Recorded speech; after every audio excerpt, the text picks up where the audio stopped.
right, everybody, welcome back to another fun-filled edition of the Talk with Tarashuk podcast. I can't get over how silly and ridiculous that intro is, Christian. I don't know what it is. Every time I hear it, it just gets me all the giggles and feels. How are you, my friend? I'm doing well. And not because I produced that intro that I find it hilarious and great. It just absolutely is because you sound like God himself. This is an ambiguous podcast. That's all you, man. It's my Neil voice. You know, anytime I do a remote interview, I do the same thing. I play the intro, so just one, because it kind of sets the mood, it gets me ready. Also, it's an impression on the guest, but it kind of like, oh, this is like legit now. And then every single time I do that, they have a comment on it, on how awesome it is. So it's a nice humble brag on my part. But this is the Talk with Tarashuk podcast. I am Will Tarashuk, T as in Thomas, Arashuk. The last name people love to misspell and mispronounce, but that's okay, because I do it every single time on this podcast. The unnamed nonsense edition, where myself, Will Tarashuk, and Christian, man behind the board, ask a lot of questions, and we have random answers and have a lot of fun. Last week, thank you again to my guest, Mr. YLP himself, Zach. It was a phenomenal time, a lot of fun. All the clips are available on YouTube and TikTok and YouTube Shorts, and all that fun stuff will be trickling out over the next few weeks. So check all those out. It's a lot of fun. If you want to be a guest, reach out to me, Will at apspodcast.com. Enough of me and my plugs. Christian, first question. First question. Are you organized? Am I organized? Well, that depends who you ask. If you're asking me, yes. I am very organized. My organizational skills, and if you enter my apartment is not organized. It looks like it's chaos. It looks like it's an absolute mess, which to some extent it kind of is, but I know where everything is. So as long as it's organized to me, y'all don't really matter, right? Yeah. Pretty much. Like, it's organized chaos. Now, where I'm definitely the most organized is, like, digitally. Like, if you go on my computer, like, Chris, you see it on our Dropbox. Yeah. Honestly, when I saw your Dropbox and how all the folders and every episode was labeled, there's a folder for audio, there's a folder for video. I was like, oh, I need to step my shit up. This guy's doing it right. Yeah, digitally, I am very, very organized. It's definitely where my OCD kicks in. OCD is like your obsessive compulsive disorders. You know, some people they gotta touch doorknobs. Mine is more like that organizational thing. Like, I grew up a lot of DVDs. I had a whole case full of DVDs and eventually Blu-rays. They had to be organized in a very certain way. So, like, all the Harry Potter movies had to be next to each other. All the Lord of the Rings movies next to each other. But I got a little more anal than that as well. Like, all the Tom Hanks movies had to be next to each other. So any movie that had Tom Hanks or Leo DiCaprio or Denzel Washington had to be next to each other, which also kind of got in the way because sometimes, like, the directors need to be next to each other. It's like Spielberg, right? Scorsese, like, all those movies had to be next to each other. But it's like, okay, so you got a Scorsese movie with DiCaprio in it, and then, like, Titanic needs to fit in there somewhere. So it's like, I was just sitting on the floor going, you're like, these damn actors doing movies with different directors. Yeah. It's like, how the fuck can I organize this correctly? And, like, you know, if it was on shelves, they all to fit on one shelf. Like, they couldn't go, like, I couldn't have Scorsese movies bleed over to another shelf. That's just ridiculous. So in a sense, I'm too organized. Digitally. Well, no, that was more literal because that was like a physical space in a movie shelf. That is a physical space, but it's very specific. Yeah. So are you organized? Am I organized? You know, when you said organized chaos, I was like, damn, I was going to say the exact same thing. Yeah. I'm organized when it comes to specific things. It's more like I'm organized when it comes to things where people will see. Like the studio. I keep it pretty organized. Very clean. It's very clean studio. You know, every time a session comes in, you know, I hit it with a vacuum and I, you know, make sure no dust is collected. But in general, in life, in my personal space, not very organized. I know where everything is. Again, organized chaos. Mm-hmm. And important things like project folders for clients and things like that for their audio or for the video. I tend to keep that pretty organized. But in general, I can't say I'm an organized person for sure. Like, especially I try to be organized though. I mean, like with things like my calendar, I keep it organized. It's all color coordinated. Pick that up as a financial advisor. Just like it was a fun thing to do for me. Make it all neat.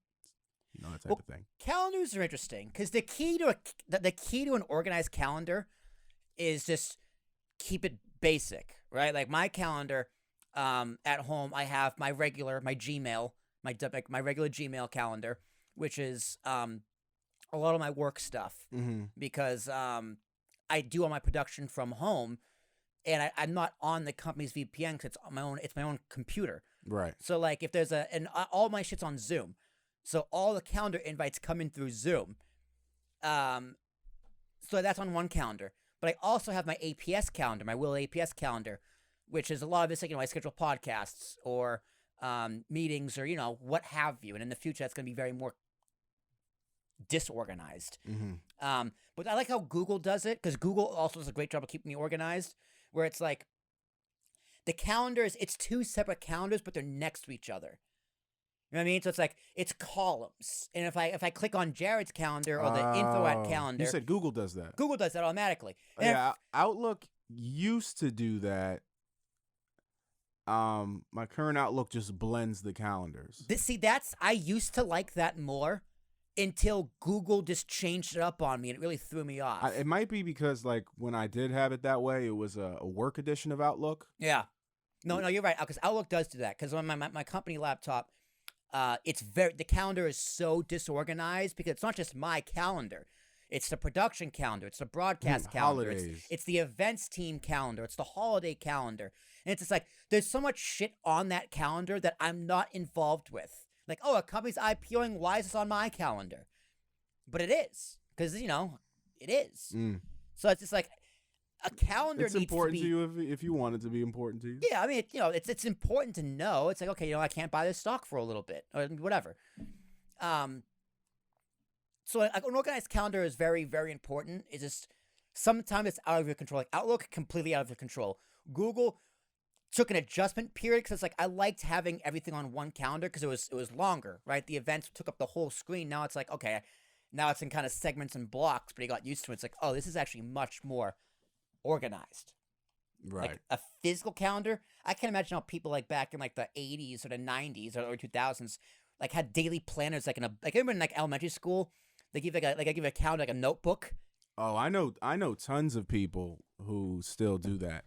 The people I do know, it's like I know girls who do that. They have like they have these planners, they're decorated, and they're bedazzled. When they say check my calendar, they like the pages have certain print on them. Whatever it is, maybe sticky notes. Maybe hanging it's out. Like Phineas and whatever, or it's flowers or whatever the case, whatever Rick and Morty, whatever it is, right? But I have not met a lot of guys. I'm not saying that that's a blanket statement, but I'm just saying in my experience that is what I've seen is that a lot of women use planners, physical planners. All I'll say is a blanket statement: women are way more organized than men. Oh yeah, but there's some very unorganized women out there. Oh yeah, no, because like some people, like if we go back to like guys are so messy. There's some real messy women out there. Yeah. Go to a sorority house. Yeah. Oh yeah, they're a mess. You know what I'm saying? Mess. Like it depends. There's nothing really too gender specific on either side. There's some very OCD, meticulous men that like if something is out of place, they're like the mic was like this last time I came. Right, and then there's people like Frank. Remember we went to Frank's house for Jared's birthday last year? Oh yeah, Frank Barnes. Yeah, shout out to Frank. Love that guy. Frank. But super genuinely nice guy. Super meticulous and organized to a fault almost. I didn't like see. Like that's something that you've seen. I didn't really get a glimpse of that. Yeah, it's because I was there first. I'm the best friend. No, I was there early, so he was setting up. He's one of those people who are like, hey, put a coaster onto that. But it's like, dude, it's a bottle of water. I said coaster, right? But like, it's like It's like that kind of thing. But he's like super organized in that way, and and he is a male and he is a man. But typically, like with those daily planner things, it's not even the daily planner. It looks super disorganized, but you go through it and you're like, this makes no sense to me. But no, it's right here. Organized chaos. I've had moments like, let me check my calendar. Yeah. And I'm like, oh, wow. Okay. There it is.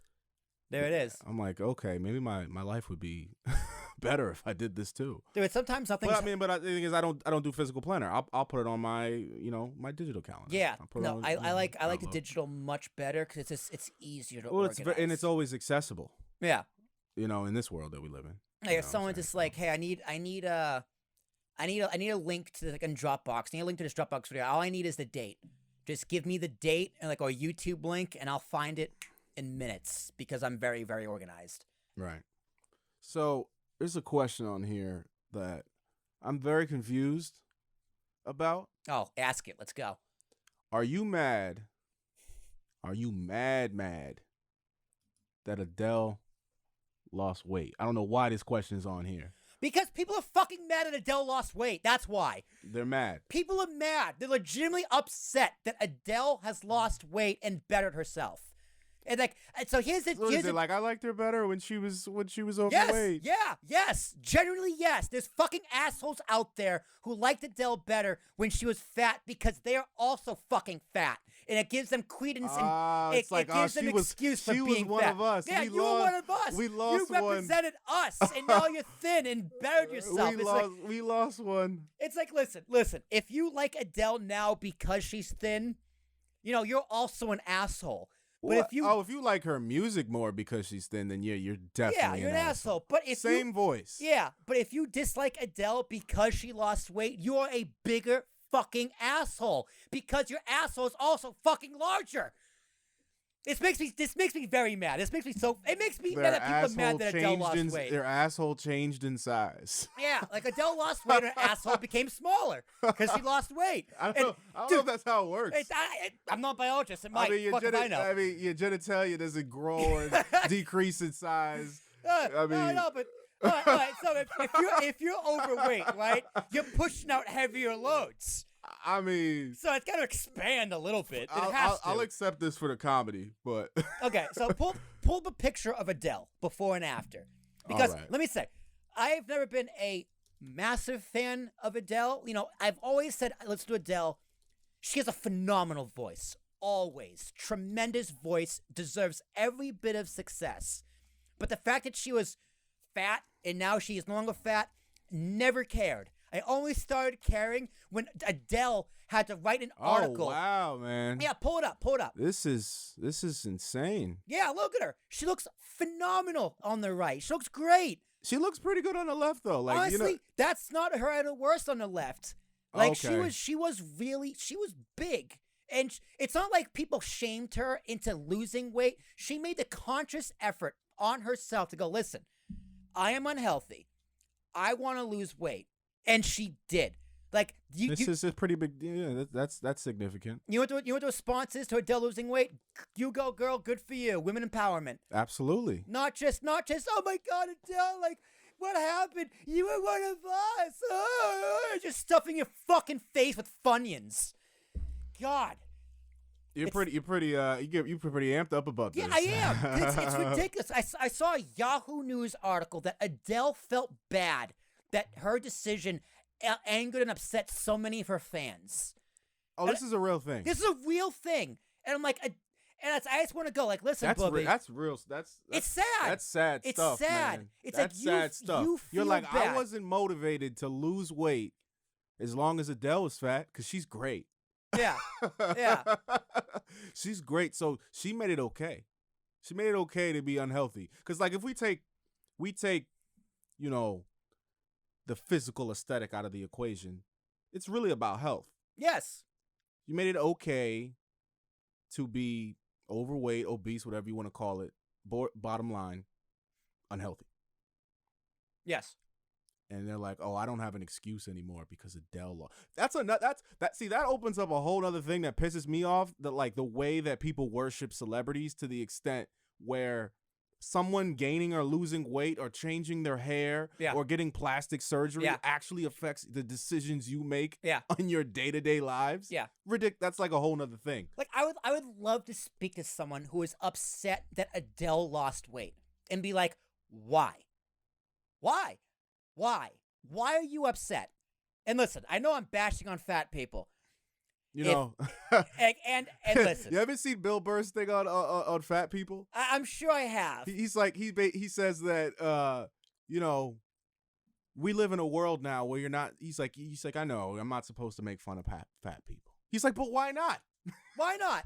He's like, you're fucking overweight. He's like, you did this. You ate your way in. You could walk your way out. It's Yes. He said it's completely curable. Yes, it's it not is. like making fun It of. is. It's not making fun of a disease. It is completely curable. Well, And he I said will we push live back in a on that little time bit. where you're not. He said shame is a genuine human emotion, Mm-hmm. and we're just not supposed to feel it anymore. Exactly. Correct. You're You not know? like, yeah, you're not supposed to feel it. Or it's like, especially young people. Not that being fat is something to be shameful about, because there are plenty of guys, plenty of girls, plenty of people, both sides of the aisle, everything in between, that like heavier people. Hell yeah. You know? Hell yeah. I've had my fair share of fat chicks. Let's be real. Right? Okay. I mean, it happens, right? It happens. And, like, listen, if you're overweight and you don't want to lose weight, I'm not going to go in your face, but, like, you should probably lose weight. If you ask me your opinion on health, I'm say, yeah, you should probably lose some pounds. And that's coming from me, who is not in shape. I am a weak, frail dude, right? I'm not fat. How much you bench? I have no idea. Not a lot. I honestly have no idea. Peak Will Tarashuk. I used like when I was unemployed, I did go to the gym just to like try and keep myself busy, and I would bench, I would work out. I got a little buff, but not like crazy. I wasn't like, whatever. Right. But I was never fat. I was never the fat kid. And if you're fat, you have a right to be fat. Whatever. You do, you live your life. Know your rights. No, you're right, exactly. But if you're mad that someone lost weight because, like, why? And she looks amazing, and she's just as talented. That's pretty insane. Yeah, it's fucking wild.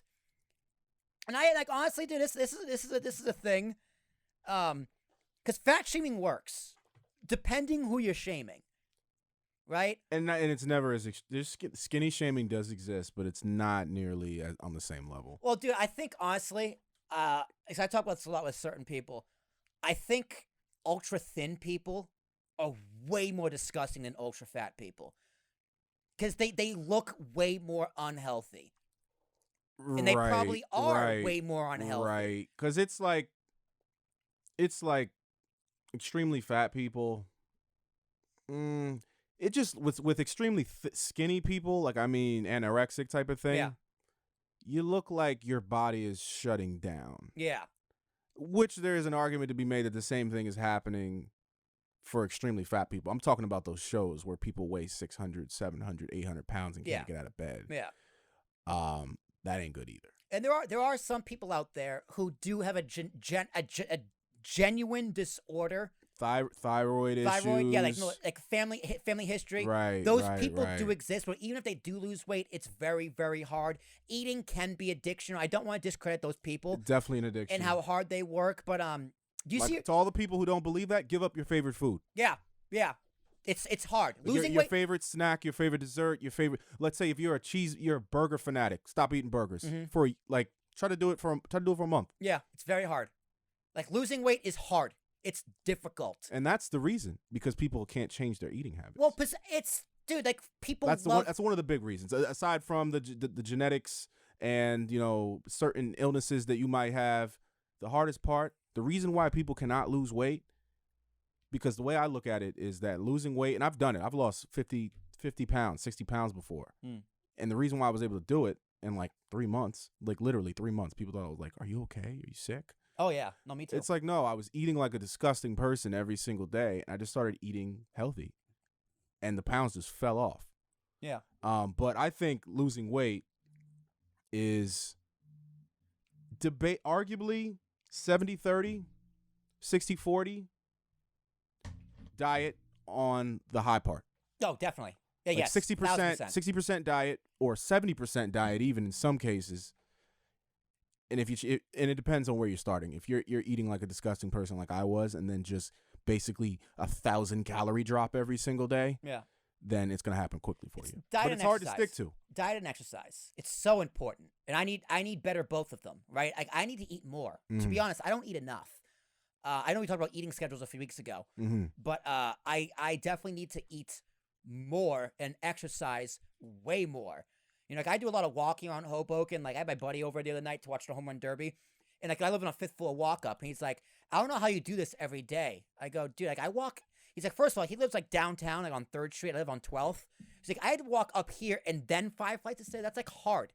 And I'm like, dude, that's not hard. Like I walk all over Hoboken. My main exercise Well, is since walking. since you are talking about walk-ups, I think that's a perfect transition to the next question, and kind of already have the answer. Stairs or escalators? Me personally, if I'm not, you know what? I was gonna say if I'm not in a rush. If I am in a rush, I take the stairs because we live in America. Always take the stairs. I think Because we live in America and everybody else is taking the escalator or taking the elevator. If I'm in a rush, stairs all the way. I think there's a question on there. But I also just always try to get exercise when there's opportunities. Like if I'm not going to be a guy who lives in the gym or goes to the gym at all, currently I do not have a membership. I always take the stairs. I would really just feel like a lazy piece of shit. Always, if always there's stairs available, and I'm just always like, take the man, stairs. like yo, you're at a real low if you can't take the stairs, man. Yeah. You gotta do what you can. So I believe the question was, who are escalators for? No, it said stairs or escalators. Stairs or escalators? Yeah. I think there's another one. It has to be another one that's who are escalators for. Let me do a quick control F. Escalators. That's SQ. Who are escalators for? Stairs or escalators? Cause that's one. Escalators 123. Escalators are for people that physically would have issues getting upstairs. Okay. So there's, okay, I didn't know that on there. Well, when I say physical, I mean like a person who's just like handicapped. I was separating them. Handicapped people, but also people that like literally might have a heart attack if they walk up the stairs. Yeah. So escalators are for the handicapped, the elderly, and the disabled. If you are not one of those three things, you're actually taking the stairs. Right. It's that simple. And that's a creed I live by. That's a Will Tarashuk original. I always take the stairs. I always take the stairs. Always take the stairs. I'm going to Europe in a month, and then you know how they say Americans are fat? I want to see. They are fucking fat. Oh, this is indisputable, but I want to see. This is my own little social experiment. Like what a dork. Like this is the stuff that's on my mind. Yeah. I'm gonna look around and be like, they have escalators, but I'm gonna be like, I just want to take a picture of New York City, escalator stairs, go to Europe, see what the habits are, see what the behaviors are for this particular topic. Very different. It's gonna be very different. Well, people in Europe are a lot thinner, but they eat very differently. They eat very differently. Now, one caveat here. Obviously, I will take an elevator. Like, oh yeah. Like, let me tell you this. Every apartment that I've had has always never been on the first floor. It's always been a walk up. It was never in like a building with an elevator. It was like, 3 families, 4 family, units on each. Always had to walk up. Always had to drag like every single thing when I'm moving. Yeah, the worst. But not that I didn't live on the first floor. I always lived on the top floor. That's what it was. So I lived. It was like I think it was a 5-story building, 5 floors, and there was an elevator. I lived on the 4th floor. Took the stairs every single day, up and down. The only time I took the elevator is if I had to carry something that was too big to take the stairs on, or I moved. Well, the other thing is I just really don't trust elevators in general. I feel like that's like, well, I don't not trust them, but you're hanging in a big metal box by a cable. Yeah. I don't really, not that there's, statistically we could look up what like elevator accidents. I mean, they're very rare. Very rare. Even if they do happen, people usually don't die. But it's a metal box hanging from a cable, steel cable, but still. Yeah, but no, always take the stairs. I remember one time, my mom and dad were visiting me, and like they entered my apartment for like the first time. I take the stairs. We get up walking down the hall, and my mom's like, "You didn't tell me there was an elevator." I was like, "It's 4 flights." I was like, "What do you mean?" And just like it's like at like maybe 6 months after she's off a cast after she broke her leg like really really badly. So it's like, "Oh, my bad. Sorry, Mom. Should have told you there was an elevator." Admittedly, as we get older, our bodies slow down, and I do give people. Older people like my parents. I'm not, you know what I mean. My parents aren't like elderly, but like, you know what I mean. I'm giving them a pass. Yeah, but more props to them if they take the stairs. Dude, even worse in New York is when people walk up the escalator. Oh, I do that. It's like because like when you go sometimes straight when to hell. The thing is when I used to work in Midtown, sometimes you come out the subway, the only option is escalators. Yeah. So, and I'm in a rush. And the thing is, New Yorkers know this. You got the line for the people taking the escalator on the right side. Yep, and you walk up the left. And the people with their like briefcases and gotta go, just walking up the side. Yeah. Walking up the left side. Yeah, New Yorkers do have that etiquette. It's and if you break that unwritten etiquette, laws of the escalator. Yeah. And people get pissed off when you're chilling in the left lane. They do, as they should. As they should. You know, like, but the light is green.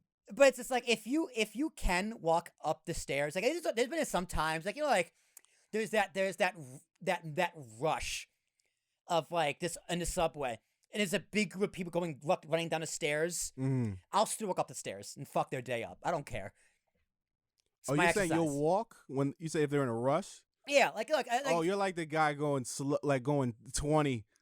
No. The 25, is that what you're saying? I'm walking into oncoming traffic, is what I'm saying. Oh, it's like people are running down the stairs and like trying to get the train. I'm coming off the train going up. I still take the stairs. And I'll walk into those motherfuckers and weave through them. I mean, personally, I'm convinced that every New Yorker, at least, or people that commute and are in New York, whether that's for work or they hang out there, has a certain level of juking skills. Hell yeah. Because it's it's overpopulated. What are there? 9 million people in New York? 9 million people live. I think it's 18. No, I think it's 8 million people living in the city. 11 to 15 million people commuting in and out every single day. I'm saying in New York State, more than half of the population is in New York City. Yes, definitely.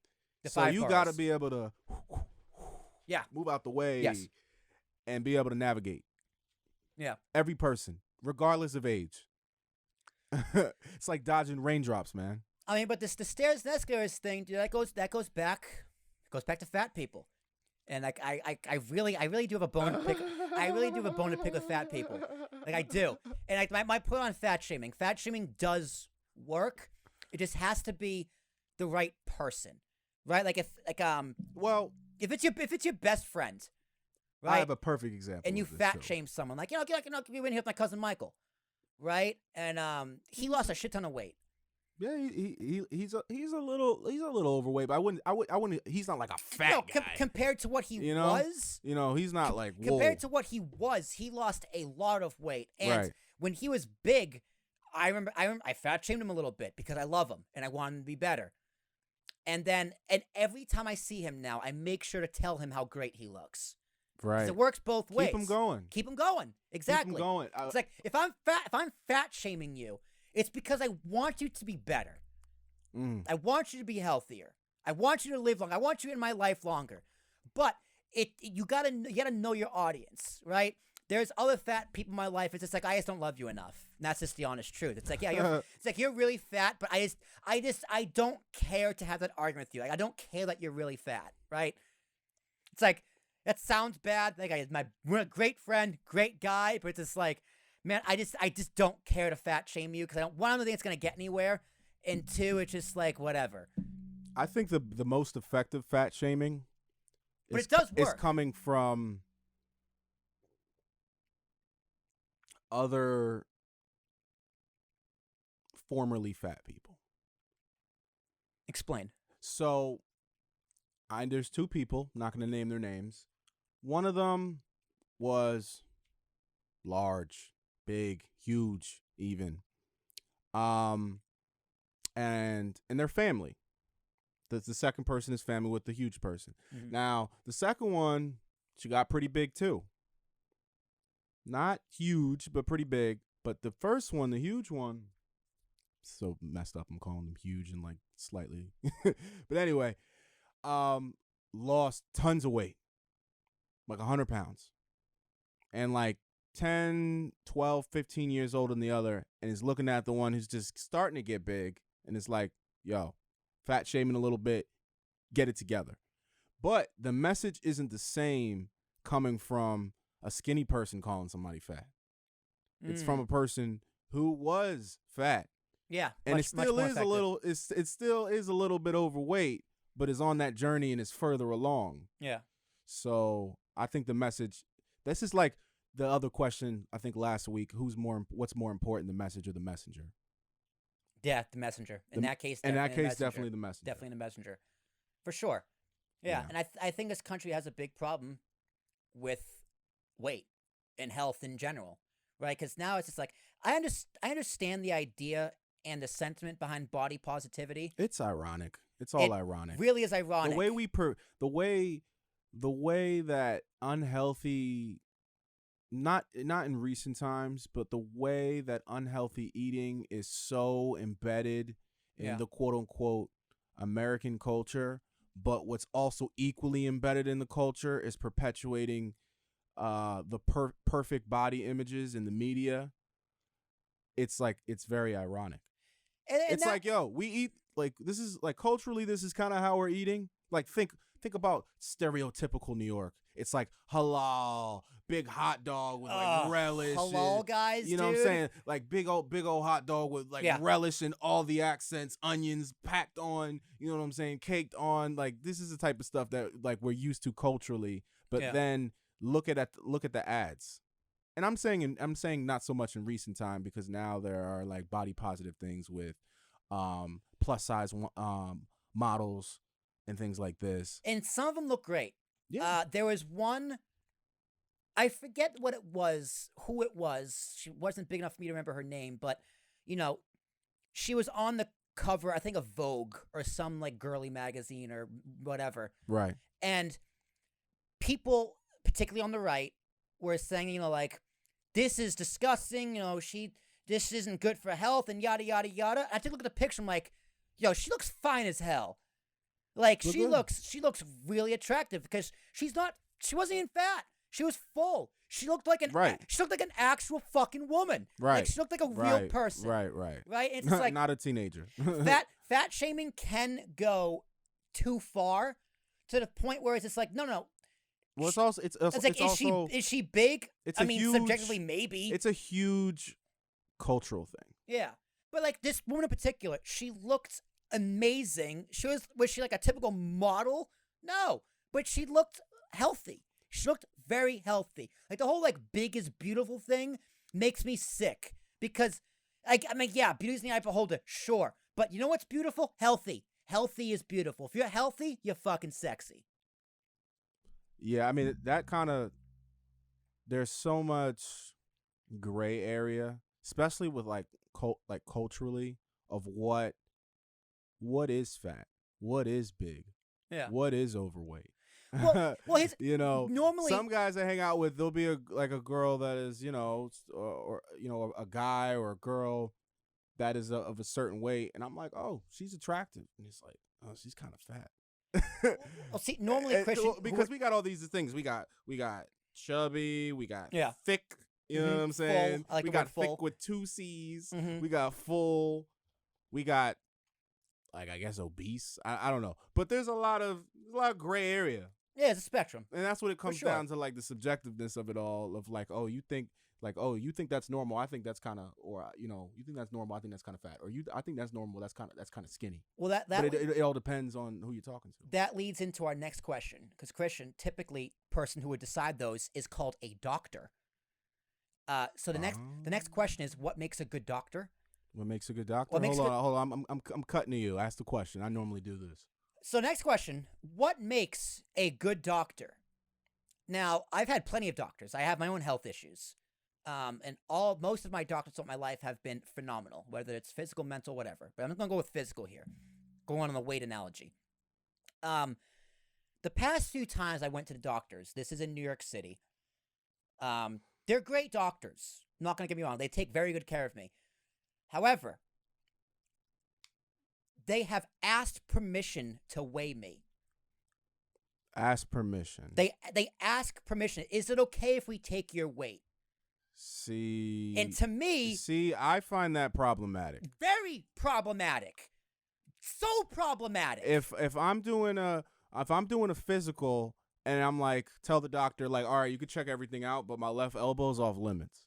Yeah. Like, no. Yeah. No. Yeah. I'm like, it's my job as a doctor to examine everything that I'm supposed to examine I'm not asking for permission. This is my job. I'm failing you Yeah. if I don't do all of that. If your doctor offends you, that means you're doing something wrong.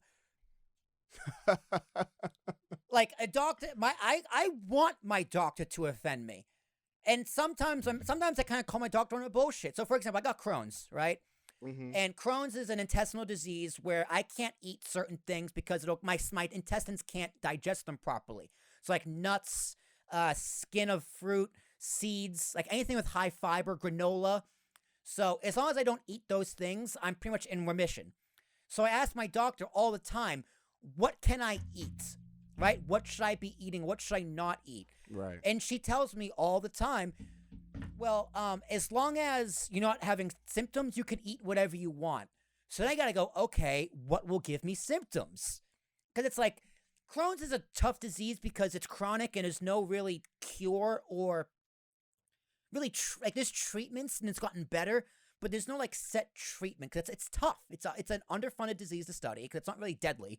So like she's doing the best she can because she doesn't really have a direct answer. So I'm like, okay, I'll draw the conclusion for you. Don't eat these list of things and you'll be good. And guess what? I haven't eaten those list of things and I've been good. But she's a phenomenal doctor. Are there things, or is it depending on the person? It's. I think it's also probably depending on the person. Probably. Because I've just see the Crohn's commercials. You probably know the Remicade. Those are no, it's the injection. I forget which one. It might be Remicade, might be something else. Yeah. But the sign of a good doctor. And Crohn's is what? Kidneys? Intestines.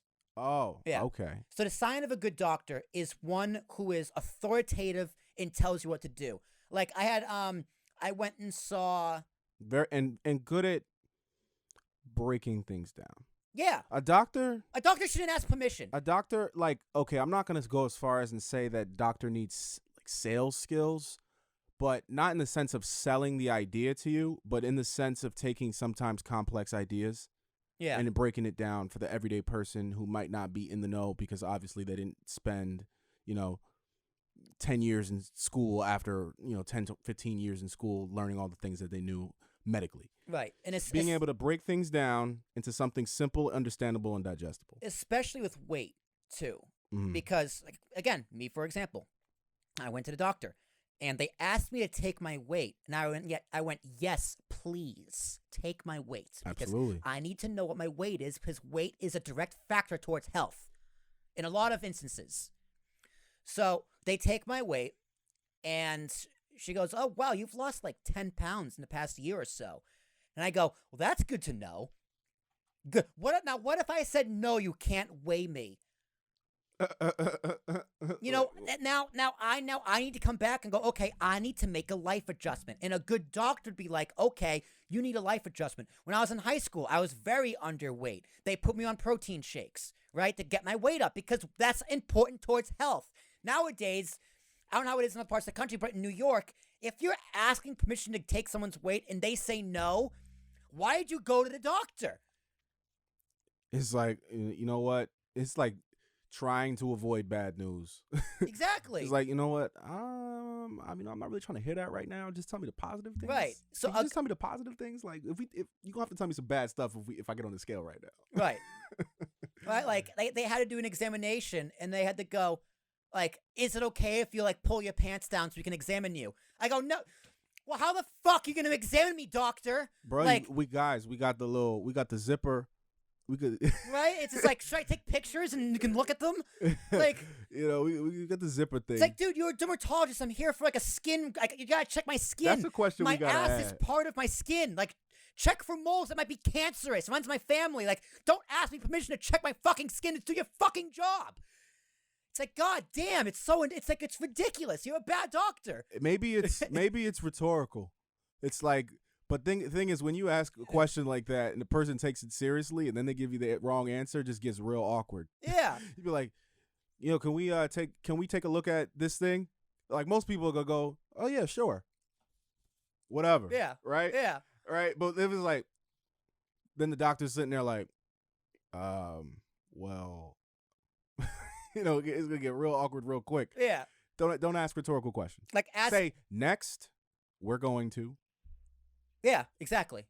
Yeah. I need you to walk 5 paces, bend down, and then look in your asshole a little bit. Give the what's like the doing like our dads had to do it. Like they put the thing up the ass to make sure it's like prostate exam. Prostate exam. Right? I didn't know what the tool was. I thought that's what you were asking. I think it's usually just the doctors the glove. Yeah. And it makes that sound. And like they just kind of do maybe a knuckle. I don't know. I've never had a prostate exam. Actually, I might have had a prostate exam. I've definitely had a doctor's. How would you not remember if you had a prostate exam? I don't know if it was for my prostate exactly. I've had a few doctors' fingers up my ass for examination. Don't get me wrong. Got you, but I don't know if it was for the prostate. Gotcha. But every man needs that, right? If a doctor should come in and be like, you're going there for that thing. The doctor shouldn't ask you for permission to do the thing you came there to do. You're a bad doctor. Right. You're a bad doctor. Like, honestly, dude, if I'm going to the doctor's office, I want a doctor to tell me what to do. I am your bitch. I am a bitch here. I know nothing about this. You direct me. You tell me what to do.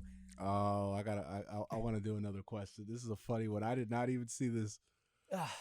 Drives me crazy. This is it's polarizing. What are your thoughts? And I think we might have to wrap up after this one. Definitely. What are your thoughts on Black Santa? Oh, I love Black Santa. I am a huge fan of Black Santa.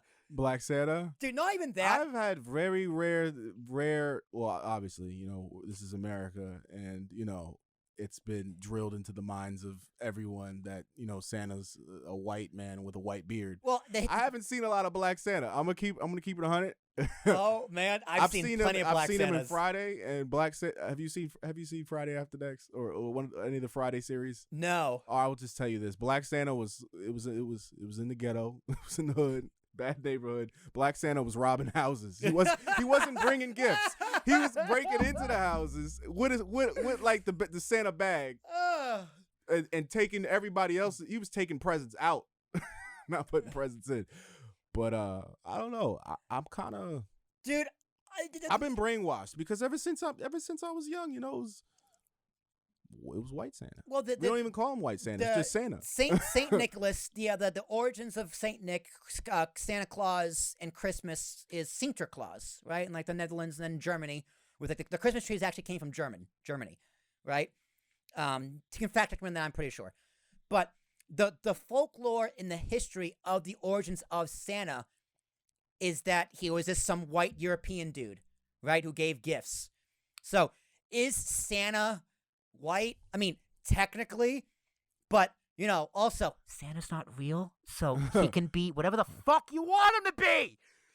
So I love Black Santa. Like I remember in my apartment I had I went to CVS because I was looking for my dad also loves Santa. My dad has a whole huge Santa collection, so I went to CVS to get him like a Christmas present. I saw one of the Santas, so I bought him one. No, you didn't. No, I bought him one.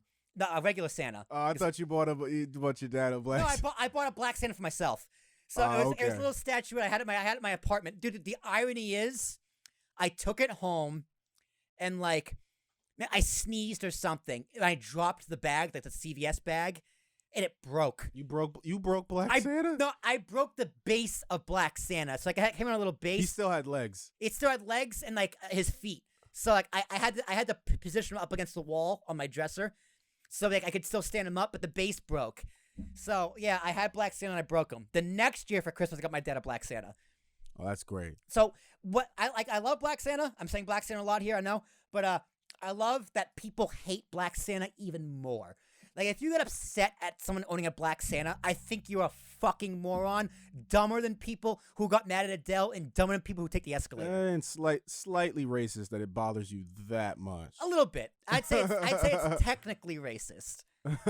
He's not real. And that's the thing. That's why growing up, I am considered ethnic. I am, Black, African American. And you're Puerto Rican. My mother's Puerto Rican. Yeah. I'm half and half. Yeah. But I guess being that, like you said, it's fucking made up. Yeah, it's not real. It never became it was never like little Christian, like, sit down, Christian, we need to tell you something. And it's not that they're going to tell me that Santa's not real. You're going to say he's white. No, they're going to be like, Santa's Black in this family. Santa's Black in this family. Or Santa's Puerto Rican in this family. Like, it's never an issue because he's not real. He's not real. He's not real. Dude, Santa can be made And of we need to cotton put candy. we need to put a disclosure on this video so we don't ruin it for some little kids or grown ass adults who don't know. Please. Some grown ass adults who don't know that Santa isn't real yet. Dude, little kids have smartphones. The first thing they're going to search for is tits. And the second thing they're going to search for is Santa real. You know, there's a number. There's a number for Santa Claus. What do you mean is a number? You know what? I have to play this. What does that mean? There's a number for Santa Claus. You can call. There's a phone number? You can call. I'm gonna play it. You can call Santa? Yeah, it's great. Yo, I want to. People think I'm freaking weird for knowing this shit, but it's hilarious. Yeah, it's a little weird. It's funny though. Because I always wondered. I didn't find this out when I was younger. I was like, I wonder if there's like a fake, operator thing that you could call.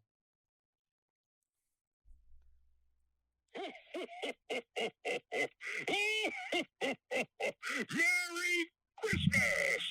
This is Santa Claus, and you have reached my personal hotline. We have been very busy making all of those toys to deliver on Christmas morning, and I want you to know that your family loves you very much, and so do I. So be good, and don't forget to always listen to your parents. When you hear the tone, please leave me your Christmas gift wishes and holiday cheer. Holiday cheer. I know you've been naughty and nice. Merry Christmas, and I'll see you soon. I'm just saying, dude, that guy don't sound black one bit. It's like an old British black guy or whatever. Like, holiday cheer. Cheer. All right. It's like Morgan Freeman. That's great, Christian. Black Santa. Oh, Anyway, I'm so glad we ended on a happy note. Yeah, Black Santa, and that that thing that I just yeah, played. we'll end it there. Ladies and gentlemen, my name is Will Tarashuk, T as in Thomas, Arashuk. I did all my plugs in the beginning. We're on a time crunch. So yeah, like, share, subscribe, YouTube, TikTok, everything. The podcast, iTunes, Spotify, Stitcher, anywhere. Support the show. If you want to be a guest, email me, will at apspodcast.com. It's apspodcast.com. And Christian, any final words? No, that's it. Cube Recording Studios podcast, talking with Tarashuk, speaking again on some unnamed nonsense. I think we got into less funny, more interesting this episode. So I got heated. I got real really upset mad about the Adele thing. And Black Santa. And doctors, all of it. This was the general idea for the show. You ask me questions, and I just go fucking off on a rant and just keep going and going and going. I could rant about Black Santa. This is why you're a podcaster. Yeah, I could rant about these topics for another hour. I think we have like we got a thing going on here where like I'm real calm, cool, and collective, and you're just like I'm off the cuff. Honestly, dude, I'm gonna call Jazz or Jared on the way home and continue ranting about this because I gotta get it all out. It's 98 degrees out, and my temperature right now is at 104. God, it's super hot, yeah. Yeah. But anyway, we'll be all back right. next week. Thanks everybody for listening, and y'all take care.